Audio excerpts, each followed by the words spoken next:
Hello everyone, I'm Chester44, Australians Fly, and welcome to this Let's Play of Citizen Sleeper 2. Last episode, we have been trying to help out Flint. There's a hunter who is hunting him down, and we figured out a plan to try and stop the hunter. Lure him to this old abandoned factory, disguise it to make it appear like a settlement, make it a maze inside, and then, once he's deep inside, blow the place up. We've done everything to prepare. It's time for the hunter to arrive.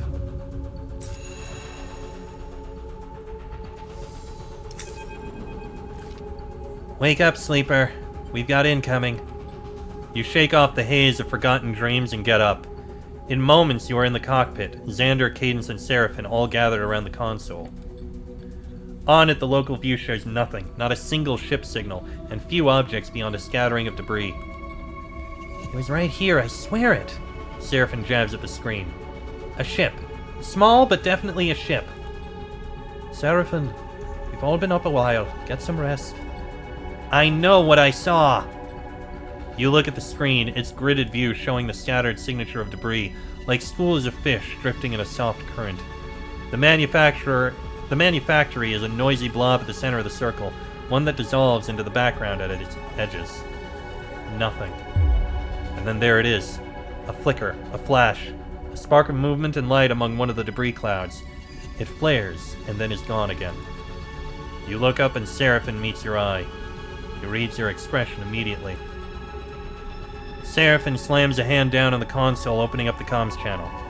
Look alive, Flint, they're coming in. Go deep and be ready to run. He pulls his hand off the switch. We better hope they heard that. Then you see it through the cockpit glass, the flare of an engine, faint and masked, but driving a squat dark ship out of the debris. The Hunter. The ship seems to idle a little near the manufactory's asteroid, drifting past the dressed-up shell of the old facility. Time to see if our fake colony is convincing enough. Cadence nervously clasps her hands together. Will they buy it? Oh, they better. Because if they think this place looks abandoned, the hunter might just strafe the whole facility. We need them to dock, to come inside. You look out at the ship, and as you do, it jumps forward towards the docking tower. You watch for a few tense moments as it hesitates, and then slides into position onto one of the docking bridges. Ah, they went for it. Seraphim pats you on the shoulder. Good job, the rat is in the maze. We can track them now. At least that's the theory. I hooked up some basic monitoring devices in the assembly line, Xander calls over from another console. A few shitty cameras repurposed from the factory monitoring systems. Not much, but hopefully enough to tell where they are at. Cadence, Seraphim, and you crowd around the screen. Xander flicks between noisy black and white images and feeds of static. You squint into the fizzing dark, trying to pick out any detail. Then, suddenly, you see them. A shadow drifting beneath a flickering light, dark clad in military gear, a long gun held ready at their shoulder, deathly pale skin, and in their eyes, gleaming through the faceplate, glowing irises. Who the hell is that? Seraphim pulls back from the screen. They look like a sleeper. Xander finishes Seraphim's sentence. The figure disappears outside the margins of the frame and Xander flicks through the feeds. Where did they go? You drift back from the screen, trying to think straight. The hunter is a sleeper or something else. You replay the image of the figure in your mind, but it has already shifted in your memory. It is your face staring back. It is Flint's. It is the sleeper's mask of death. Sleeper? Seraphim grabs you by both shoulders and looks you in the eye. We need to focus. We should get down there. Xander's eyes are wide. This changes things. This changes nothing. Seraphim nods. We wait for Flint's signal. We hold here. The ordnance is in place. Seraphim looks at you for reassurance. The moment we get the signal, we blow it.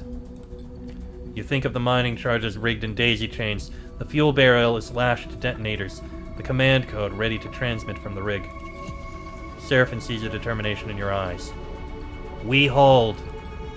So you wait. Cadence's eyes on the manufactory below, Xander tapping at the glass, Seraphim perched by the console listening for the signal. Then you hear it, the hiss of an open comms channel. You look to Seraphim and he hears it too, a static haze that fills the cockpit. You all go still. Seraphim nods towards an indicator on the console. It's Flint's channel. A click, a scrape, then silence. Seraphim frowns, tapping at the controls. What? Flint's transceiver is gone. It's dead. Panic hits the cockpit, Xander gliding over to the console, Cadence going pale. Sleeper. Seraphim turns and looks back over his shoulder towards you. We need to go in.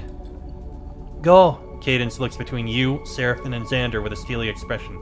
I'll stay here. She glances nervously at the console. Give me the signal and I'll send the detonation signal. If it works. Seraphim looks torn for a moment and then nods. Let's go. You rush down to the airlock and suit up with the others, and then you are out, descending through the rock-strewn void in tense silence. You enter the manufactory through a gap in the frame, passing through layers of twisted facility, into the deep parts, where you know Flint waits in the dark. You say nothing to each other, afraid the comms will be intercepted. You lead Xander and Seraphim on, seeking the deep bays under the silos, where you began setting up the ordnance. Though when finished, perhaps there is enough down there for this to work. If not... Seraphim's hand falls on your shoulder, pulling you back. You go to speak, and then you see it. A torch beam lancing through the dark. The Hunter, as you saw them on the grainy footage of Xander's cameras, but real now. Just below, a long gun held ready at their shoulder, pushing through the dark and broken layers of the facility. Seeking Flint. Seraphim, Xander, and you exchange wide-eyed glances in silence. The Hunter passages below, disappearing into a dark passage. You wait together, the moments stretching out, then descend down into that same passage. The silence is absolute. Suddenly there is a flash of light ahead, bright and forceful, and a rumble that shakes rust flakes from the walls.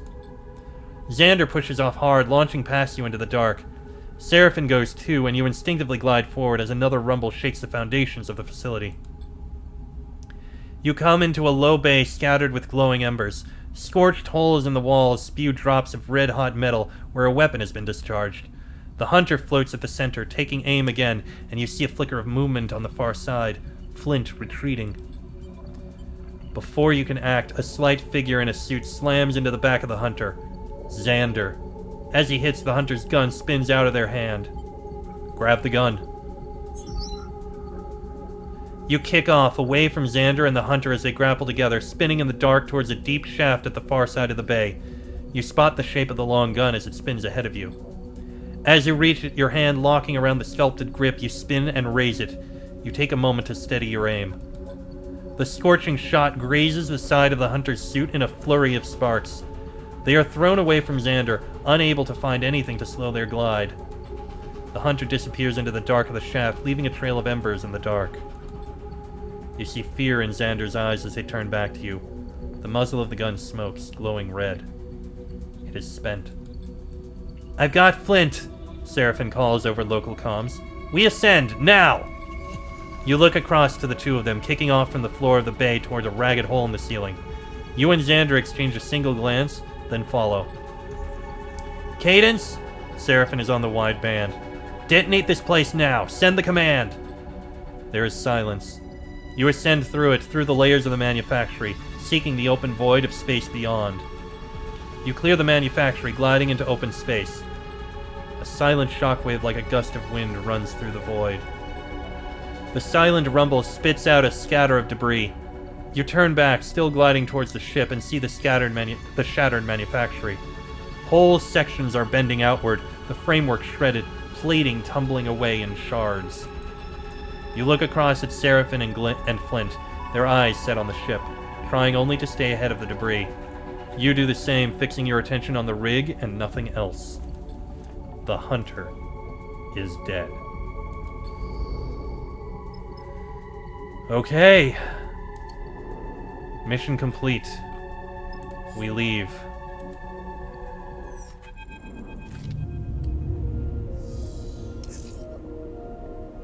You limp back to Oliveira, the mood in the rig one of deep exhaustion. But as the colony appears, visible from the cockpit, the satisfaction of having run a terrifying gauntlet and come back in one piece shifts the mood. The crew's improved mood only becomes more obvious as you draw closer to Oliveira. As you come in to dock with the colony, you feel a wave of relief. Seraphin pats you on the shoulder as you both wait for the airlock to open. That hunter. Astanarp is crueler than I could have imagined. It doesn't surprise me. It's a nasty logic. Send a sleeper to catch a sleeper. I'm glad we bought Flint some freedom. The airlock hisses open, revealing the docking bridge where Xander first confronted you. This time, another, more substantial figure waits in the passage.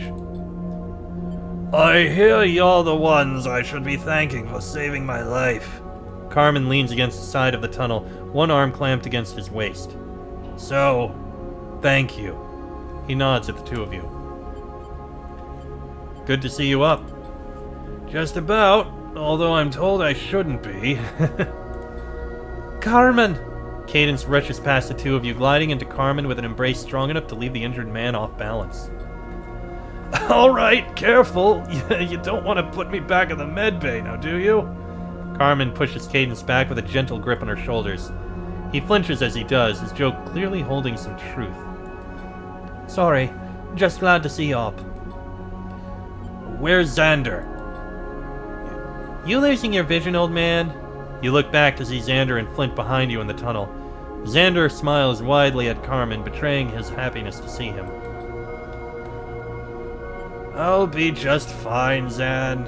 Carmen's words are confident, but his tone suggests he isn't convinced. You notice his hands are tightly balled into fists, as if resisting pain, and wonder if he should really be up at all. Carmen turns to look at you and Seraphin. I think we need to talk. How about you two and Flint accompany me to the medbay? Carmen winks. Flint pushes past you both and goes to Carmen, helping him out of the tunnel. As he does, they exchange a few words, but you are too far away to make them out. You and Seraphin exchange glances and follow behind them into Oliveira. Carmen leads you to a small recovery chamber in the med bay, where his bed is set up. A handful of tubes and wires float gently beside it, attached to boxy devices. Flint has already left the group, leaving just you and Seraphin with Oliveira's injured founder. Carmen meets your eye with a hard look. So, how did you two end up stumbling onto our colony out in the shoals? Because we're not usually open to visitors. Ankita said us to you. You see the flicker of recognition in Carmen's eyes when you mention Ankita. You produce the thumbnail drive, holding it out for Carmen to inspect. She told Sleeper to deliver this to you, and you alone. Seraphin folds his arms. Carmen pauses thoughtfully. That's a name I have not heard for a while. He takes the drive. It seems I should thank you again, and perhaps I owe you some explanation myself. Ankita and I used to work together, a lifetime ago. We went our separate ways, but then she turned back up in Oliveira. I established this colony as a refuge, a way of starting again. Carmen clasps his hands together. The belt is changing, and I am afraid of what is coming. Ankita took refuge here for a short while, and then one cycle she was gone. That's not unusual for her. Each of us has their own demons. He holds up the drive. I will take a look at what's on here when I am able. And I will let you know what I find. You and Seraphin thank him and leave the chamber as he settles back on his recovery bed. As you leave, Flint catches your attention. Can we speak? I'll catch you on the rig. Seraphin looks between the two of you and then glides away. Flint hovers, a look of concern on his mask-like face. What do you need? Flint gives you a curious look. You don't remember any of it, do you? Any of what? Of how you got here. Of your history. Flint screws up their face in a pained expression. At first, I thought you were hiding something, or you were intentionally avoiding the subject, so I waited. But I understand it now. You don't remember me at all. You take a moment to think, to try to recall Flint. You furrow your brow in frustration, sifting through hazy memories of Darkside and further back of your arrival to the belt. You close your eyes and see the faces of other sleepers, panicked, desperate, in darkness.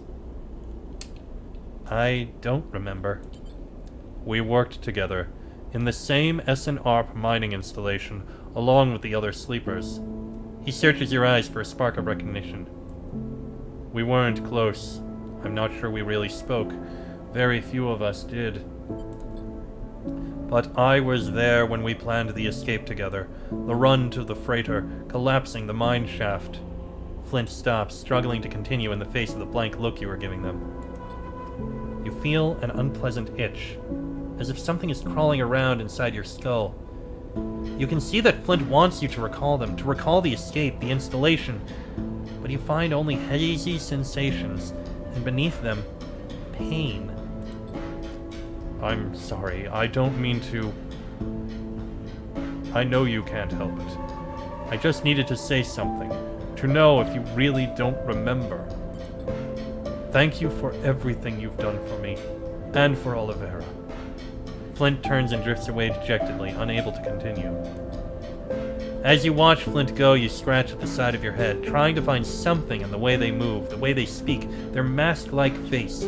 A face that was identical to yours when it was first cast, but that, over cycle after cycle of wear and damage, has been transformed. Two machines, so close in form and function, estranged by experience. Well, that's unexpected. Carmen is still recovering, so it'll take a while for him to go through Ankita's drive and report back on the contents. One more cycle, I guess. Right, first things first, to the workshop. We gotta do the dice repair. We have plenty of these, so it's no big deal.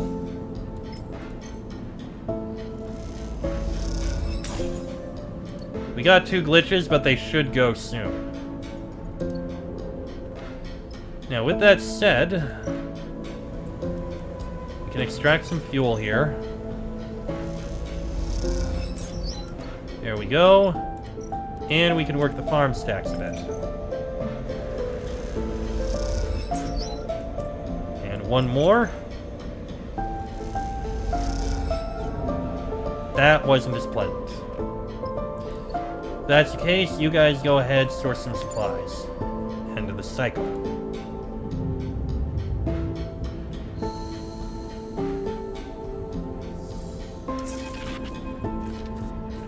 Thanks for coming up, Sleeper. Carmen is waiting for you and Seraphin when you arrive at the med bay, looking a lot fresher. He leads you into a small alcove set up like an office, with an aging terminal on a simple welded desk, and a small window looking out across the dusty rock of Oliveira. Got some news for us? Seraphin asks impatiently. Since you arrived back from the manufactory, he has been restless, though you aren't sure why. Not to worry, I think you'll want to hear this. He hits a key on the terminal and a file browser appears on the screen showing hundreds of individual pieces of data. Ankita has been busy, Carmen gestures to the screen. She's been scraping Utsubo communications, cycle after cycle. Got access to ciphers and encryption that only the gang's leadership should be able to see. Seems she's learned some tricks since we worked together. But that's not what matters. What matters is the content of these messages. He taps a few keys and loads some of the data, which scrolls down the screen. Some parts of Utsubo leadership have been getting ideas. Ideas about taking Greenbelt and controlling food production in the belt, about exerting power over Wellspring. Big ideas for a gang. But these Utsubo members aren't alone. They've found themselves a powerful ally. Senate-stat, one of 2 corporations fighting a bitter battle for control of the inner system. A pernicious force, one that Utsubo are opening a door for in the belt. You can't be serious. They can't be that stupid. I don't know what to tell you. At least someone inside Utsubo is trying to broker a partnership. Who? Seraphin leans over to look at the screen. How much you want to bet it's Lane? You don't need Carmen's answer, and neither does Seraphin. Lane. It has to be Lane. Carmen looks between you both. Seems like you already know something I don't. Lane is a piece of shit Utsubo worker who thinks he owns us. Exactly the kind of piece of shit arrogant enough to try to manipulate Senate stat. Carmen nods thoughtfully. My condolences. I'm starting to see how you cross paths with Ankita. Why is Ankita telling you this? Like I said, Ankita and I worked together. To put it simply, we ran in the same mercenary outfit. A lot has happened since then, but this message, this data, is her calling in a favor. And I owe her, that's for sure. Carmen shakes his head and pushes himself off from the desk, crossing the room to look out of the window at Oliveira's pale and airless surface. Hell, after what went down, I owe you both too. You look at Carmen, staring out at the surface of this hostile rock, and wonder what he sees out there. He established the colony as a fallback, a retreat. Not just for him, for others too. But you get the feeling that Carmen knows any retreat is only ever temporary.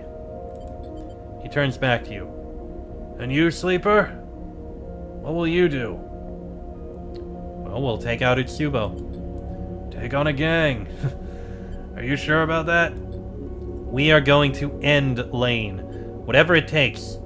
Seraphin stares down Carmen, fists balled. That one is going to get you in trouble. But I like that energy. He looks back out the window. This is not something we are going to take head on. Ankita sent us our weapon. Carmen turns and gestures at the console screen with its reams of incriminating data. Utsubo don't control all of Darkside. They only aspire to. They also claim to offer protection from the war between Senatstad and Conway. That presents us with an opportunity. Utsubo is full of members who'd rather die than concede Darkside to corporate interest. We play this right, Utsubo will end Lane for us. To use your phrase. So we leak the data. Not leak. This is delicate, tricky. There are a lot of ways this can play out badly for all of us. We can handle it. We've cracked Darkside once, we can do it again. Seraphin's confidence is infectious. Is that right? Carmen seems to be thinking something through. He crosses to the console, back to the window, and then to the console once more. All right. I'm going to need some time, but I can put this together. Carmen nods at Seraphin. We'll need that energy, but you also need to be ready. We rush this, it's not ending well, so I can wait. Carmen turns his attention to you. We'll go from Greenbelt when you're ready. I have friends there who can help get that ship of yours into Darkside. We have our own preparations to make, but we'll be ready. All right. Carmen unplugs Ankita's drive and hands it to you. Take this and get out of here. I don't want anyone finding this thing in my possession. You take it, the tiny drive somehow heavier now that you know it contains the key to exposing Lane. Thank you. I'll see you in the wheat sheaf. They know me there. Just understand something. You want my help on this, there's no way we can let it get back to the colony. Once you leave here, you're not coming back to Oliveira. Not until we are done. He meets your eye. He needs confirmation that you recognize the importance of this. I understand. Then you can go. He returns to the window to stare at whatever it is he sees out there among the dusty rocks. When you come back to the rig, Flint is waiting for you, leaning by the docking tunnel with a bag over his shoulder. They look up as you approach. Hey. Flint nods in greeting, appearing a little unsure. Hey. I know you've already done a lot for me, so I'm not going to push you or ask for your pity. They pause. You feel like they've been preparing this speech. Firstly, I owe you and I want to pay you back. I can work and I can fight and I will protect this ship and this crew with everything I have. Secondly, we come from the same place, and whether you remember it or not, that means something. It must. I know I'm not the easiest to get on with. I know you might have your reservations about having another sleeper on the shift, but... Let him finish. I'm eager. I'm ready. I want to move on. I want to show my value. And... well... yeah, I think that's it. You look at Flint. Their frame's so much more damaged than yours, but with a fire burning in their eyes, it makes them seem bigger than they are. Welcome aboard. A smile spreads across Flint's face, and they look down to hide it. Thank you, they say to the floor. This'll work out. You'll see. Flint nods to you once more, then turns and glides down the docking tunnel towards the ship. As they do, two figures at the edge of the docking concourse catch your eye. You pause to look, shifting a little, and as you do, you recognize Cadence leading in. Some words are exchanged, ones you can only guess at, and then the other figure embraces Cadence and turns back to the ship. As Seraphin approaches, he ducks his head, passing quietly past you into the docking tunnel without a word. You take one last look out at the docks, but Cadence is gone. You idle a moment longer and feel that there's something, some presence, even in these empty bays. Something rare in all the belt that Oliveira has captured. But as with all things, you must learn to leave it behind. Aww. Seraphin has someone he likes. That's nice. So let's see. Flint has engineering and interface. Not the best thing, but I mean, it's something. We have so many people with engineering, and only one guy who has endure. Why is it that endure is the one thing that I don't have, and the one thing that nobody else except Eugene has? We keep taking Eugene because he's the only one who can do endure.